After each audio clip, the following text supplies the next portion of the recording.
how has secrecy affected the ability of the oversight mechanisms to work effectively?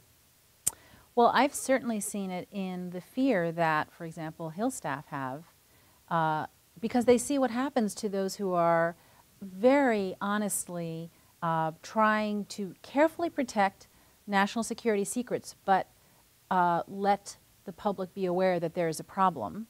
And those people are prosecuted for, under the Espionage Act. So Hill staff who are read into these programs have an understandable fear that if they say something, even without revealing anything that's classified, they're so afraid that something might happen that it really stymies their ability to do their job as well as they could. And who controls the security clearance for the congressional staff member?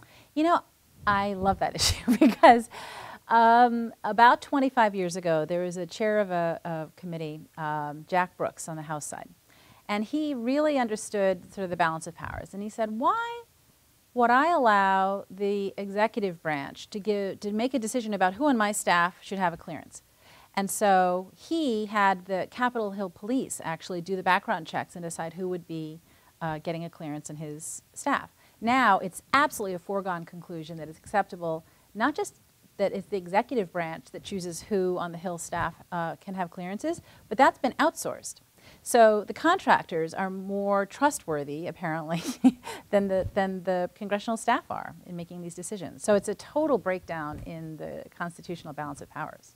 And it would obviously give the executive branch a way to stifle any sort of congressional criticism. Total control. And as it is now, they have made decisions on how many people on a committee are allowed to have what level of clearance. And so it's dramatically reducing the number of, this is one of the really important ways that the executive branch and the intelligence community controls congressional oversight, is they limit how many people can have a level of clearance on a committee. This is not, it shouldn't be up to them to make those choices.